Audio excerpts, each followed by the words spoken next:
This is a story, a true story, about two powerful African predators. One is the black eagle. On a wingspan wider than a man is tall, it cruises the cliff faces and kills with grace and suddenness. It flies as if it owns the air. The other animal is a cat, the caracal lynx.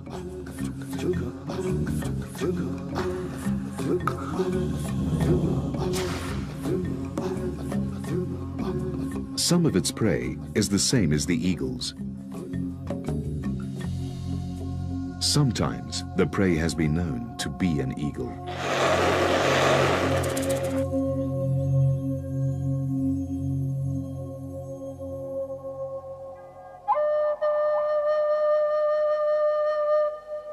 July in South Africa.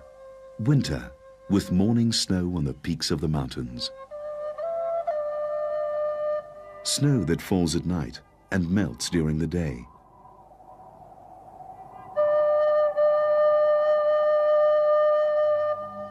Feeding the streams and rivers that run through the mountains like arteries, supporting life.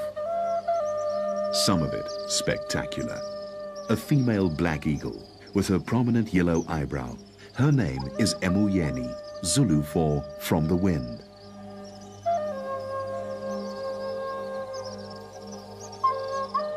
Her mate, Kwatele, the cross one. Like most male birds of prey, he's slightly smaller than the female, but his wingspan is still nearly 2.5 meters.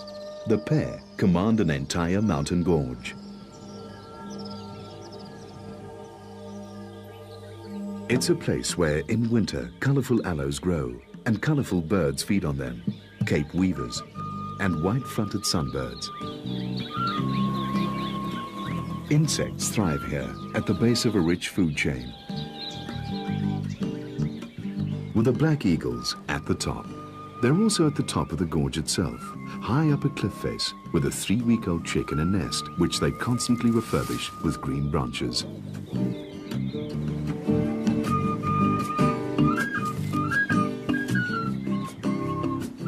Kwatele and Emuyeni are in the process of rearing a chick. Black eagles mate for life and, unless something goes badly wrong, produce one new black eagle every winter.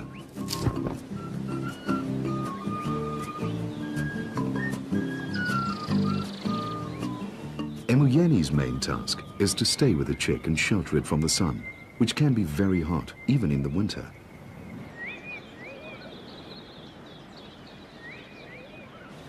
Hot enough for agamas to come out and sun themselves, and for malachite sunbirds and rock pigeons to cool off in the river.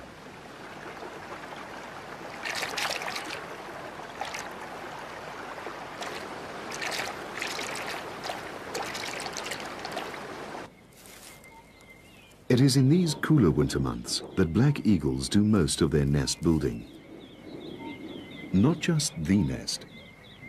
Nests. Emuyeni and Kwatele have a surplus nest, about 20 meters straight down the cliff face. Even though black eagles only produce one chick a year and only need one nest, they may have up to 3 nest sites spread across 10 kilometers of mountain range. And they put just as much energy into maintaining it as into the nest where the chick is kept.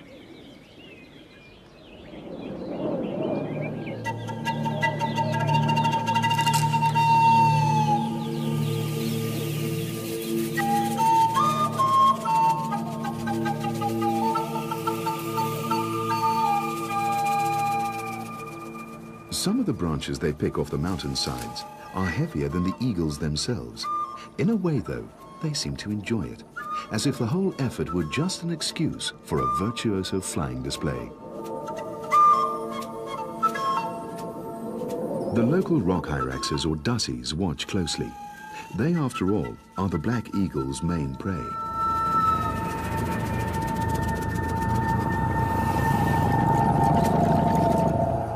Temporarily neglected, the chick grapples with leftover prey items.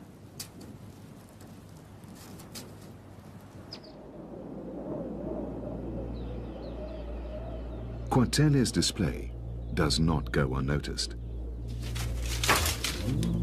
The gorge forms the core of the caracal's 16 square kilometer territory.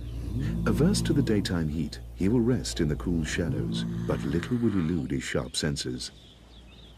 The nest, however, is well out of reach, and if the chick is in danger from anything, it's from overexposure to the sun.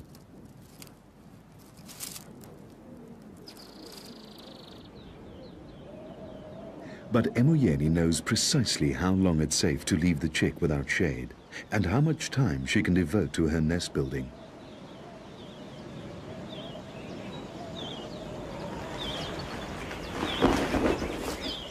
It's unclear exactly why black eagles build these extra nests. They could be outposts which enhance the bird's claim on the territory, or just be emergency spares.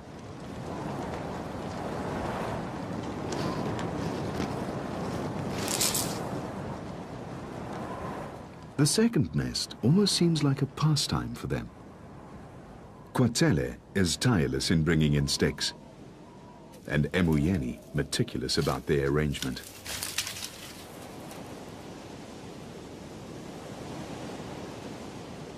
It's not just a one-season effort. These nests last and are built and rebuilt for years, sometimes for generations.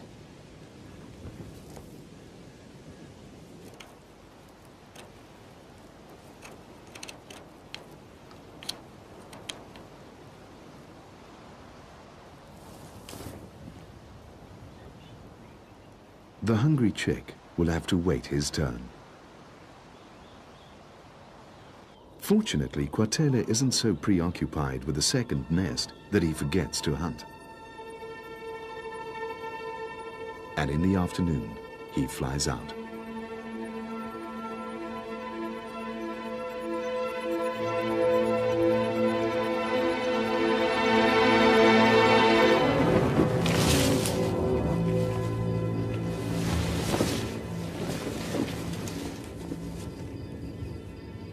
But life does not submit easily in these mountain crags, and fortune plays to Kwatele's hand as he strangles the hare.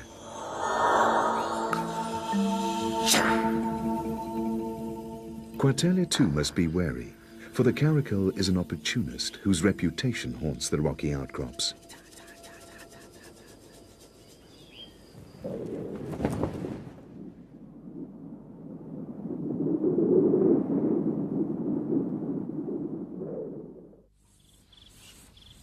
The high walls of the gorge bring in the evening.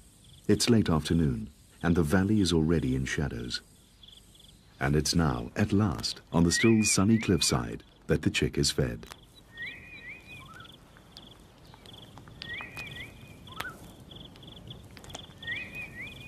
It's now, too, that the caracal begins its daily descent into the valley. It's cooler down here, and a male long-tailed widow bird finds time to preen the feathers it uses for its mating display. A marsh owl makes its first catch of the evening.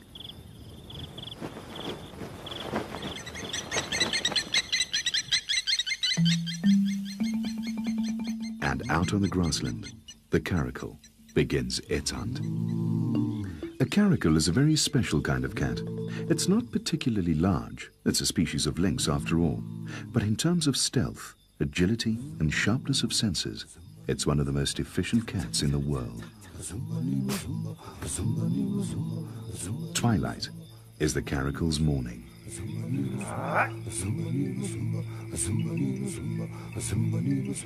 There's a long night ahead, stalking through the grass with ears that scan the landscape like aerials. They pick up a flock of guinea fowl. The rest is down to sharp eyes, silence, and impeccable muscle control.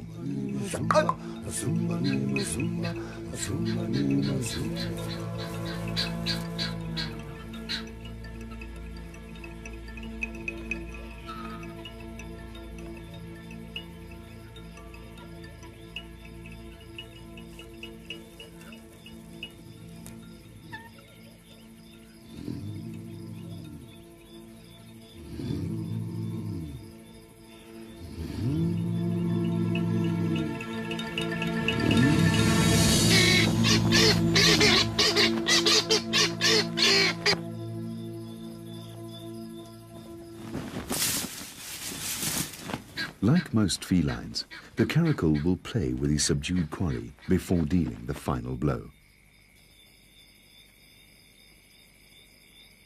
A solitary animal, at home in any terrain, the caracal can catch dassies and rabbits on the mountainside as easily as guinea fowl and hares down here.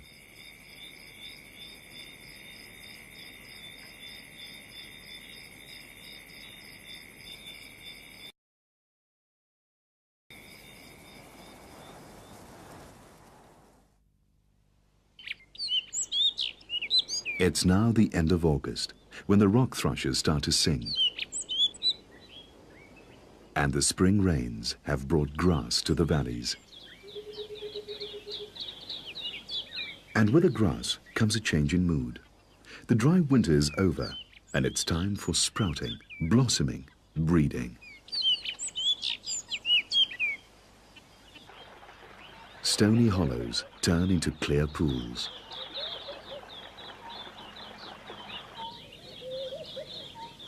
The dassies mass produce young.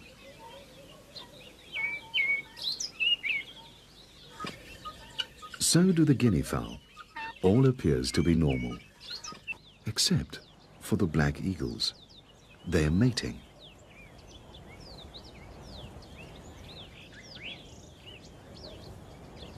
And collecting green sprigs for the alternate nest, something they would never do unless they plan to lay in it.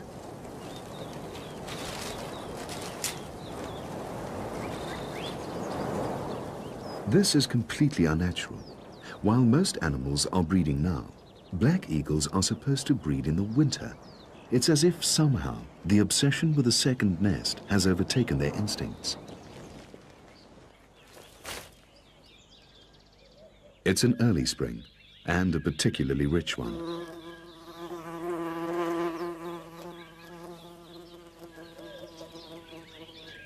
But there's no record of black eagles breeding while they've still got a youngster on another nest. And there's no knowing what will happen to that youngster if Emuyeni and Kwatele put all their effort into an out-of-season chick. It's an immense gamble.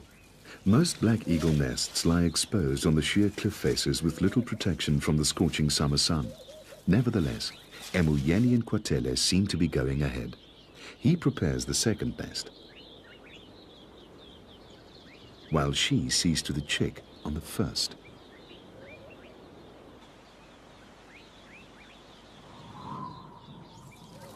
Kwatele fetches sticks for the first nest too.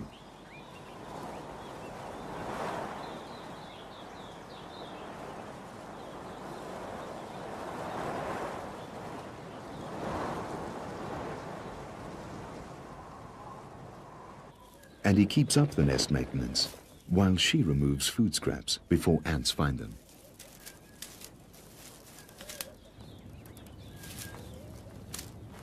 But what will happen when there's a new chick on the lower nest? Black eagle chicks normally develop when the weather is coolest. The new one will be growing up as the days are heating up. Our juvenile will be getting ready to fledge and will need a lot of attention. Even after he does fly, he'll need to be fed for about 3 months. It's now late spring, and the soft early morning sun encourages the eagles to bask on the cliffs.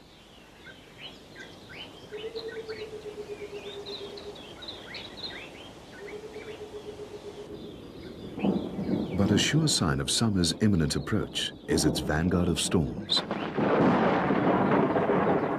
Thunderstorms.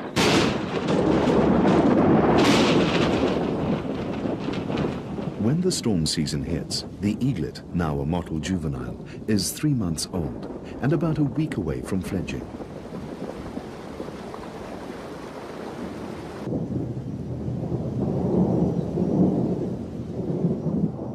The storms stop as suddenly as they started.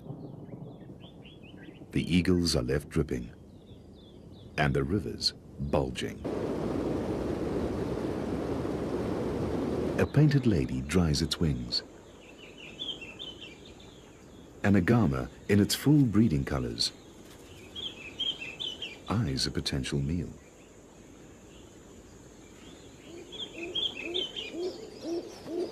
rock pigeons mate.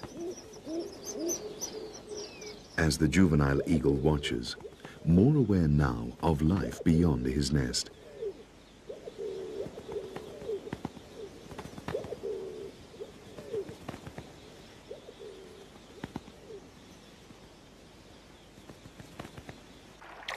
Malachite sunbirds make the most of the brimming rivers. The whole country seems full somehow. Gladioli on the mountainsides and rare elephant ear flowers take up the spaces between the rocks. Paradise flycatchers have flown down from the north for the breeding season and have built their nests safely under the tree canopy.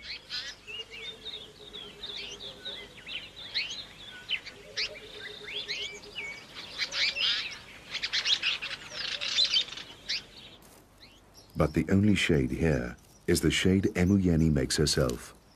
In a nest fully exposed to the South African summer sun, she has laid her eggs. There are 2 of them, produced 4 days apart about 40 days ago, which means that the first will be hatching any day now.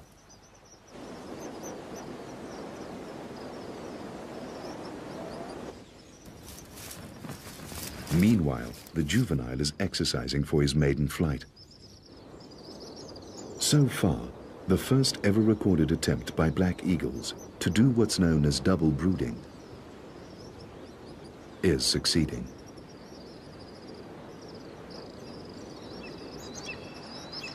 Even though Emuyeni, panting heavily, seems to be suffering severely in the sun, there's hardship for Kwatele too. These days, the juvenile is hungrier than ever, and only his father is free to hunt for him. Kwatele brings the rabbit to a spot near the lower nest. Emuyeni leaves her eggs for a short while, for it is she who must deliver the food to the juvenile.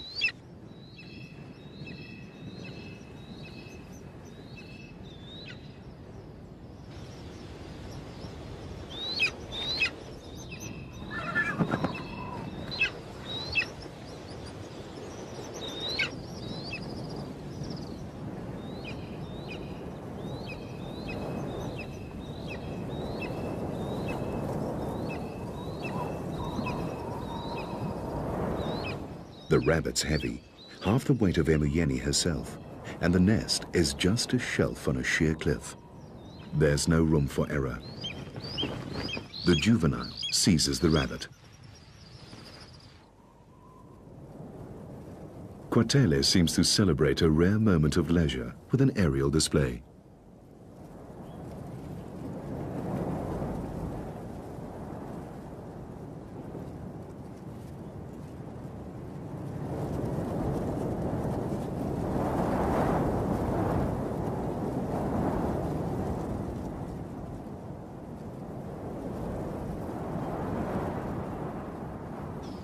Even though he'll be fledging soon, the juvenile still isn't very good at feeding himself. This is one reason why he'll still need his parents when he leaves the nest.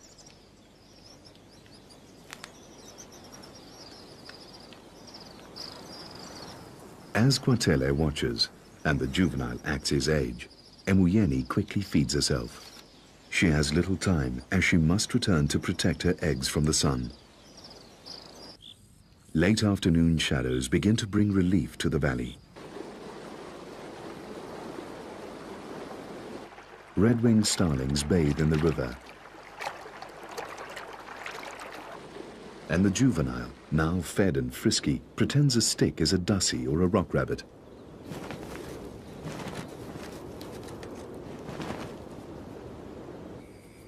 And catches a glimpse of the caracal beginning its evening hunt.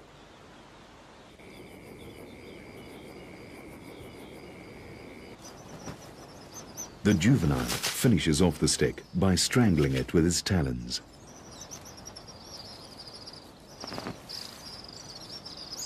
And the caracal makes its daily descent to the grasslands.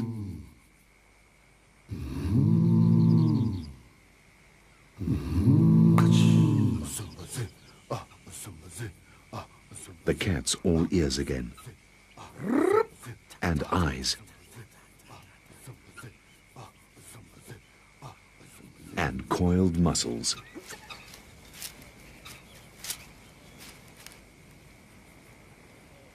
But even a caracal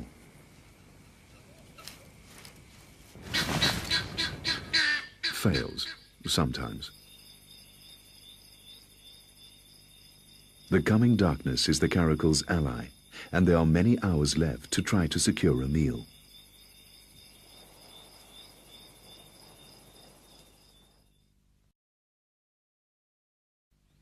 Black eagles aren't the only big, elegant birds soaring among these cliffs. Much more common are the Cape griffon vultures, which start the day by soaking up the morning sun. They nest in colonies, and their chicks grow up in noisy playgroups.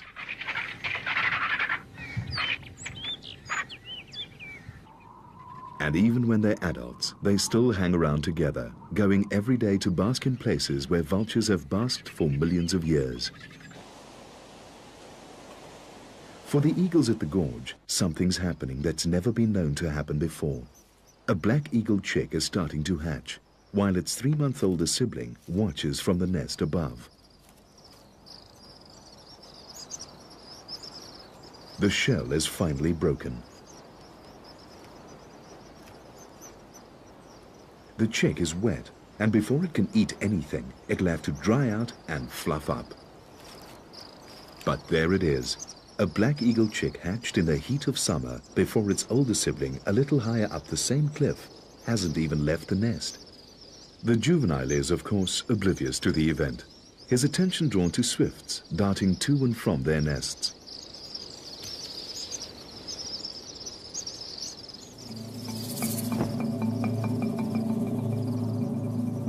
For Kwatele, the sight of the chick triggers a change in his behavior. In an unprecedented move, he attacks his own offspring.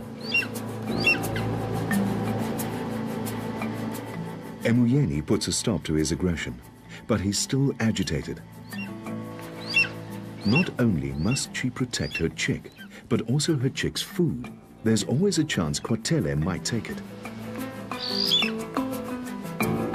He strikes again.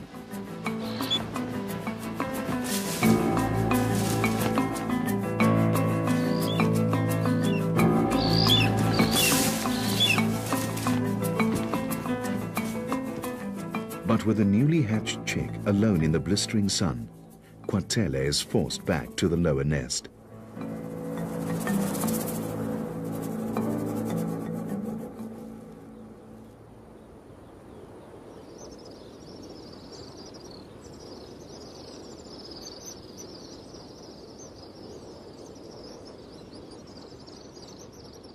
Her juvenile safe from further attack, Emuyeni takes the prey to the lower nest, leaving the bewildered juvenile to regain his composure.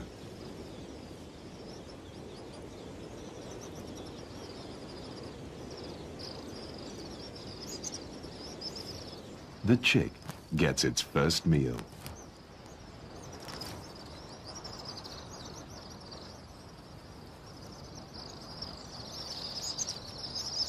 His father's drastic change of attitude has had at least one useful effect on the juvenile. Fledging has become a matter of priority. And he suddenly makes his first awkward flight and his first clumsy landing.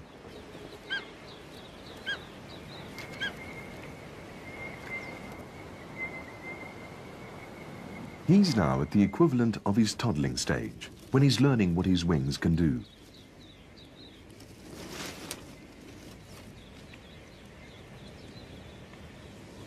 This should last a few months, with his parents looking after him, feeding him, and showing him how to hunt.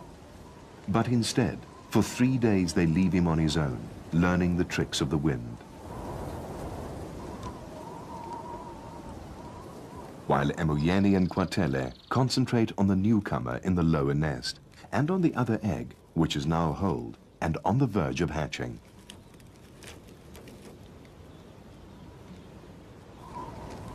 So, on the 3rd day, with the second chick about to hatch, the juvenile is soaring over the gorge.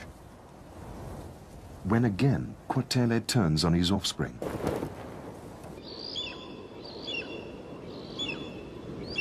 This is a father that should be teaching his fledgling how to hunt, how to fly, how to eat. Instead, Quatele seems intent on driving him away. The possibility of an injured bird seems to interest the caracal, who watches the struggle intently.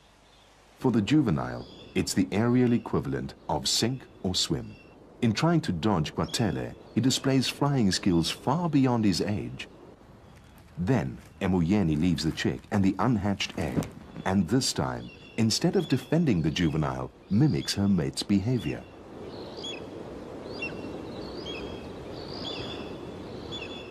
The chick is left to swelter in the sun.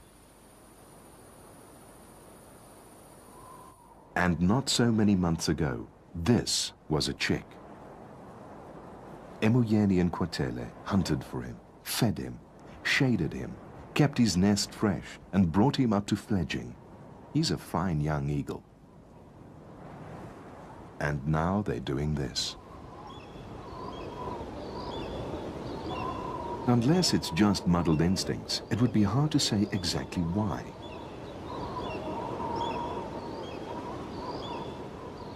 A juvenile that hasn't been taught to hunt would seem a lot less threatening to the chick than, for instance, the hot sunshine.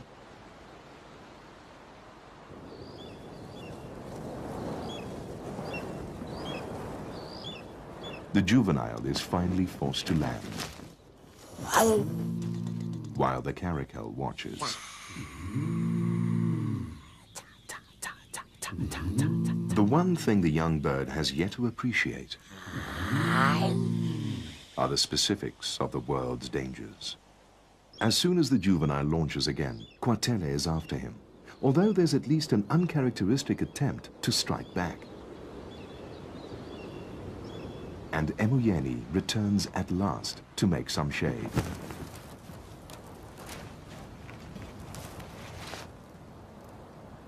Finally, the juvenile takes the hint and leaves the gorge, the only world he knows. After traveling about 2 kilometers, he lands in a strange place. He's on his own now, an outcast. Unless his parents feed him, he won't eat. Unless they protect him, he will be vulnerable to predators. Evening sets in. The male widow bird displays his tail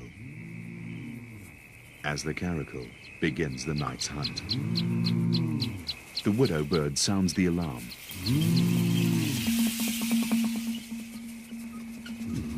The guinea fowl react without knowing what or where the danger is.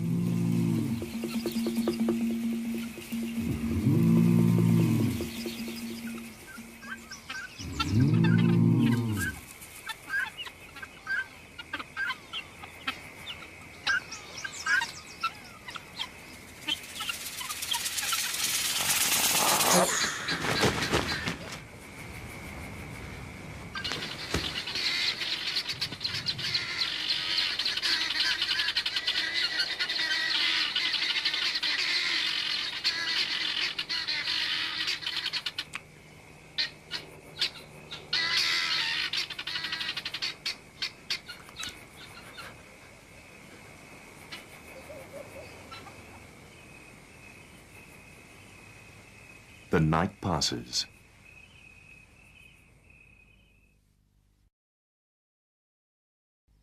And the griffin vultures bring in the dawn. And at the gorge, what the dawn has brought is another new black eagle chick. The second egg cracked during the night, and Emoyeni now gives the new chick its first meal.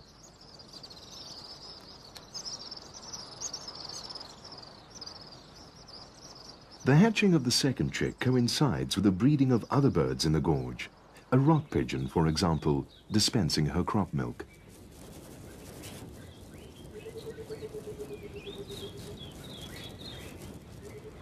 The new chick means a lot more work for Quatele, and more time spent searching the cliffs and crevices for food to feed his expanded family.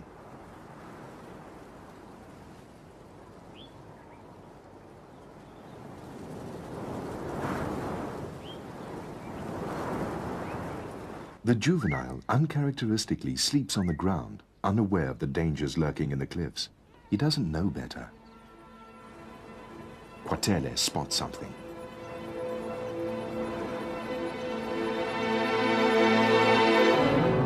And snags it, a guinea fowl. And then he takes it, not to the nest, but 2 kilometers away. To the juvenile.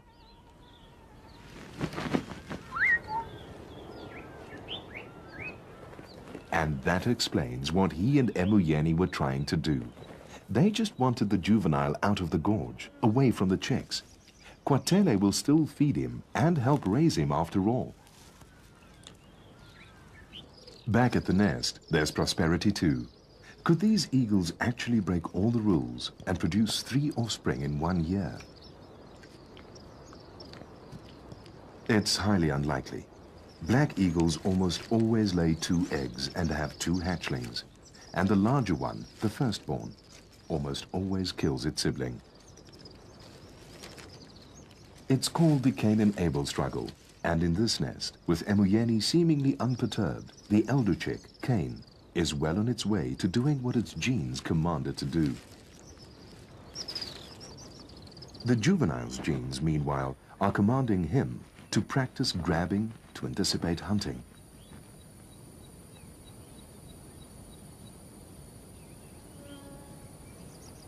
Emuyeni takes the brunt of the heat on a nest she can't leave. At a time of year when she shouldn't by rights be stuck there.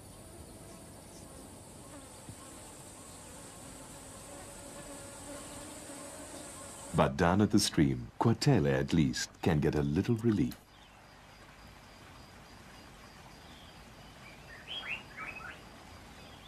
It's too shallow for a bird this size to immerse himself in, but he can wade and sit in the water.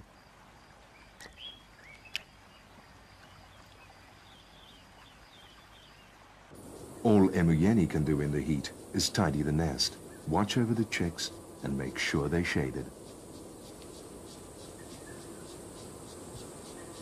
She might be tempted to join her mate, and probably would in a normal year.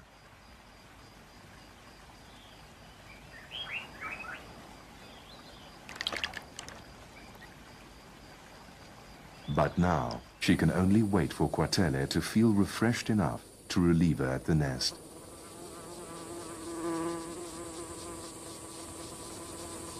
But the South African summer often brings its own relief.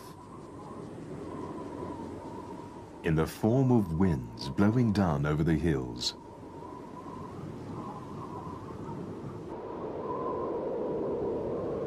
Winds Kwatele can ride.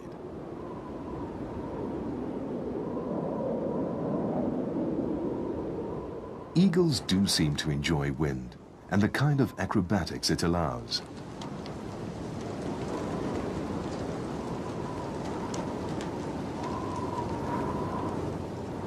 That is, they seem to enjoy it up to a point.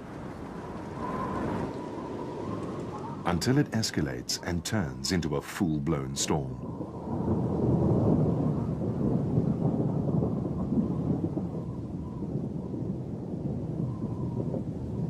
Then, Kwatele can only sit it out. Which means no hunting at a time when Emuyeni, the chicks and the juvenile are all depending on him. So he has no choice. Even in this wind and blinding mist, he has to hunt.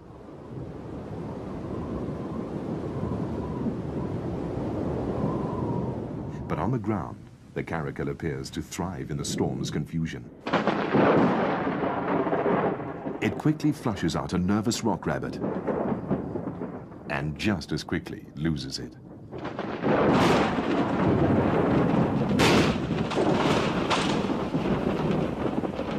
The hills echo the coming storm, but over large parts of the landscape, there's no rain.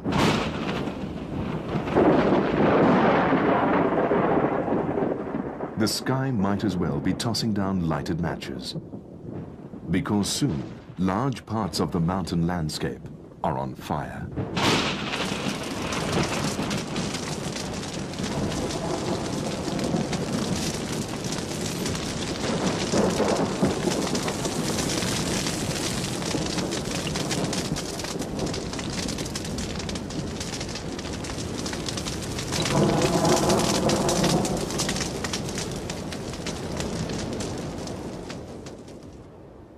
mourning, and devastation.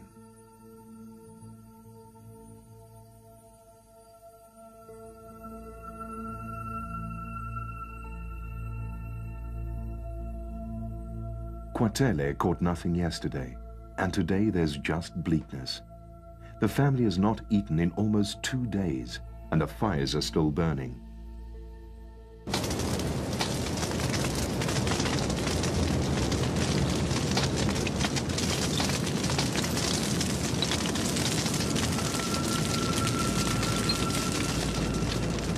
At the nest, there's a hungry mother and 2 hungry chicks, one faring far worse than the other.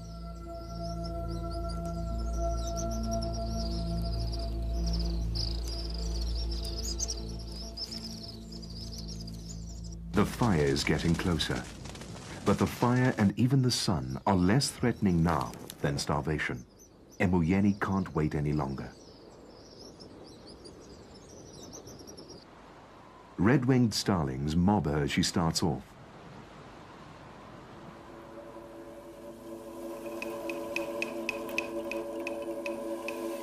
She soon sees why Kwatele hasn't brought any food.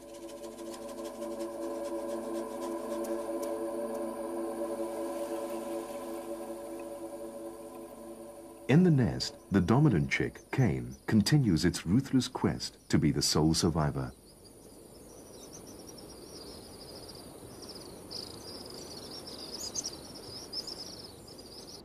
Kwatele's hunt has carried him into unknown territory, and he is mobbed by a resident sparrowhawk.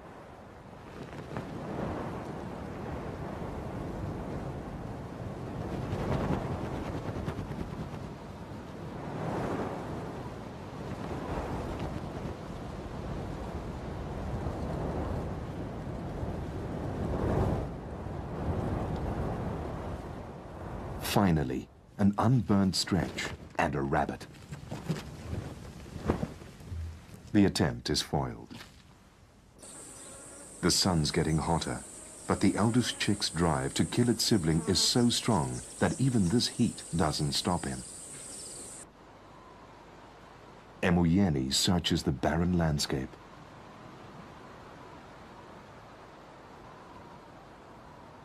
Why, it might be asked, do black eagles always lay 2 eggs when one of the resulting chicks is destined to kill the other?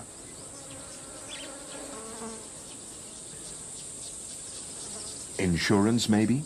If something goes wrong with one egg, there would be a spare. But added insurance can only go so far. It can't change the fact that this is the wrong season to have offspring.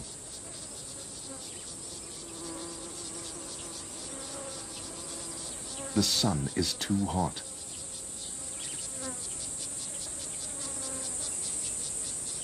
And now, even Cain starts to falter. The younger chick will not live, but this chick's survival is also far from assured. It needs food, and most of all, it needs shade. Emuyeni too is desperate. There's no food in the usual places, no life. It's a last resort, but there is the griffon vulture colony, with its stock of chicks.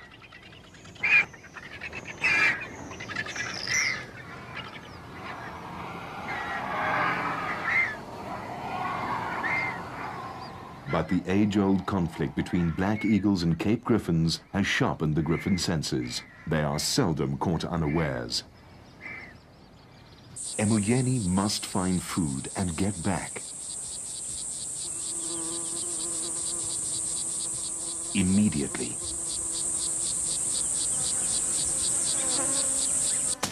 But the grass fires have spread way beyond the home gorge.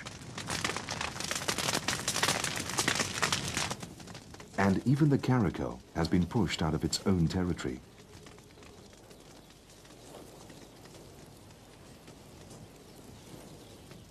And is now moving towards the gorge, where the juvenile eagle is sitting. At the sight of this unusual intruder into his gorge, the juvenile's hunger is instinctively joined by fear.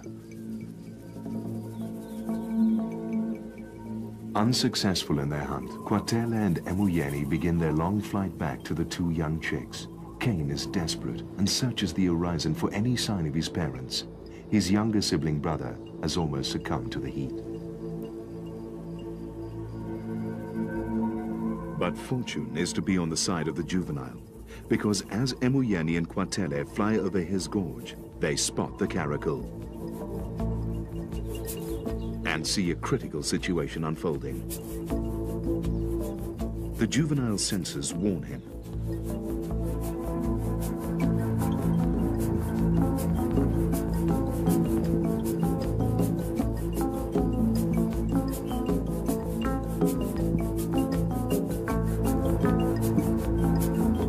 Emuyeni swoops at the cat, and it dodges into a crag. Kwatele judges his moment carefully.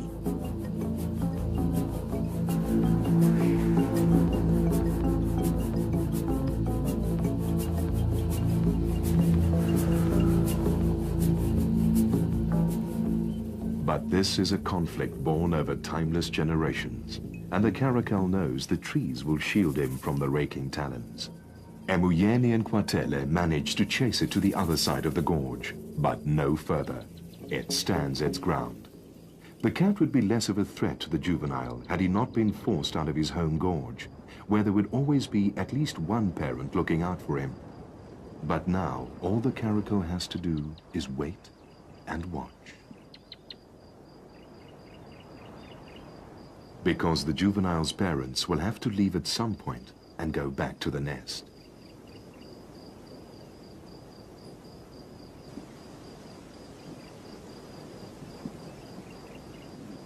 By the time Kwatele and Emuyeni reach their nest, the late afternoon shadows have crept up the cliff to provide some relief from the relentless sun.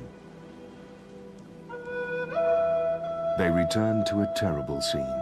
The younger chick is dead. Kwatele lashes out at his mate.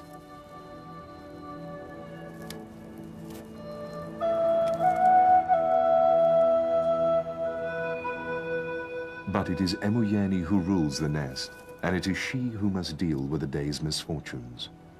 As she begins to pick up the dead chick, Kwatele leaves.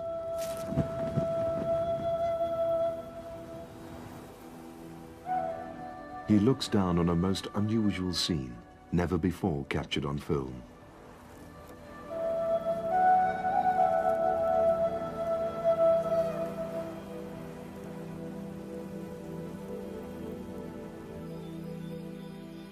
The storm is over and the fires have burnt themselves out. Once again, a quiet summer night. The caracal begins its prowl. The moonlight helps. Although even on the darkest nights, a caracal can find prey.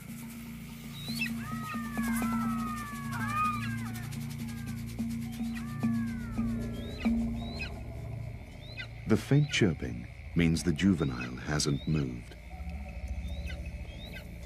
The caracal follows its ears.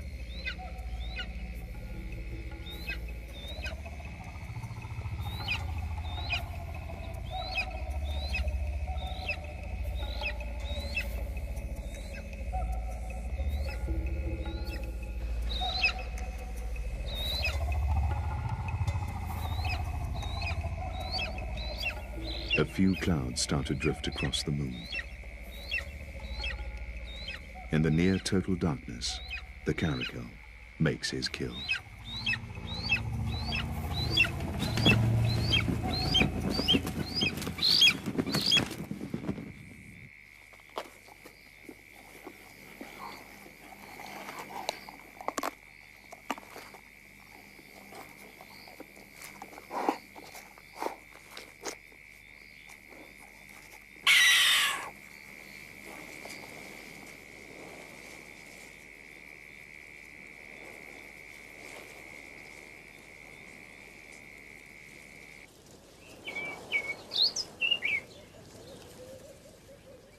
Morning. And back at the Eagle's Gorge, Cain has survived the night, but he needs food desperately. Emuyeni and Kwatele have been hunting together since early dawn. They finally spot something that has survived the fires and come into the open.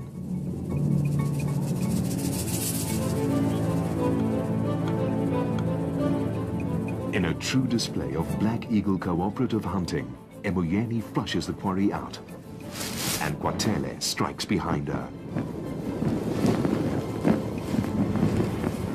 Throwing caution to the wind, he recklessly tumbles down the cliff, gripping his prey.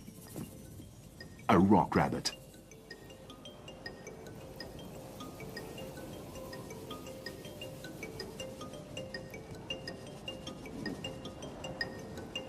Their only hope today was teamwork. Anything they saw had to be caught, and their chances increase when they hunt together. But once again, they have both been gone from the nest for a long time. But it's been a gamble to save the original gamble, the decision to breed out of season. The risk was leaving their surviving chick unattended in the summer sun.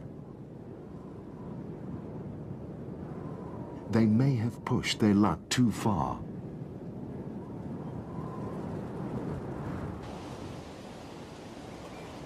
When they finally get back to the gorge,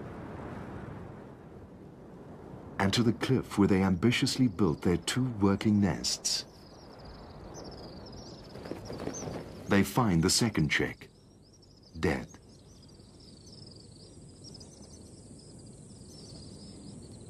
It's Kwatele who's first to the nest and the body.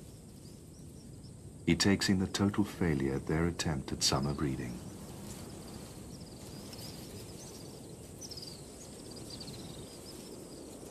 As hungry as he is, Kwatele abandons the rabbit.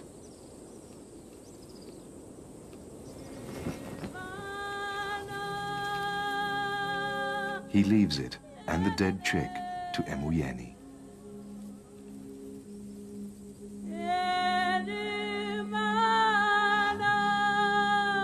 Her reaction in the end is a little more practical. She has a fresh rabbit. And she also has another hungry offspring. The juvenile, the one she started with, and one that's also suffered greatly from the experiment in double brooding.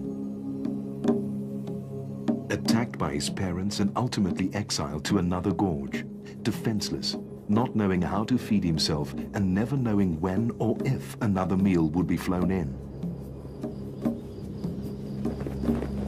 Emuyeni lands at the place where she last saw the juvenile. But the familiar calling of the juvenile does not greet her.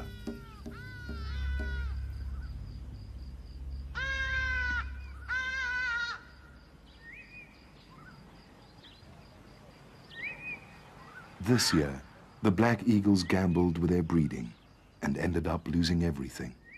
3 chicks hatched, 3 died.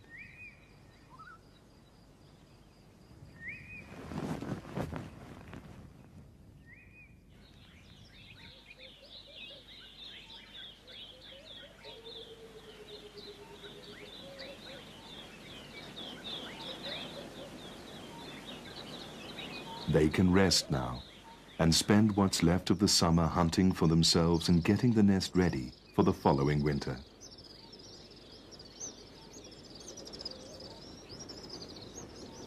In this case, double brooding had proved disastrous.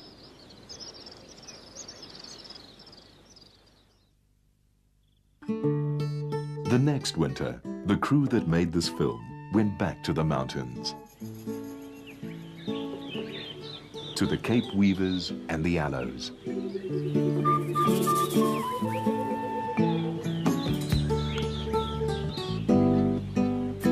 And of course, to the Black Eagles. Emuyeni was still there. Kwatele was still performing his acrobatics.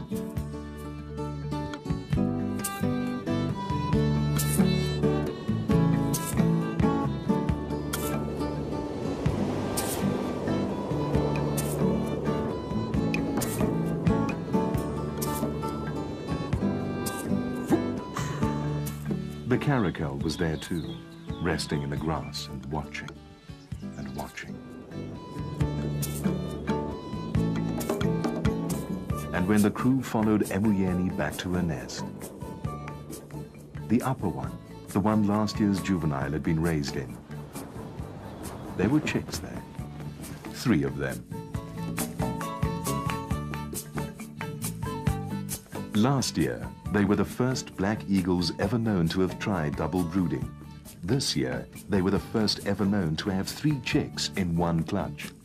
Emuyeni and Kwatele are very, very ambitious birds.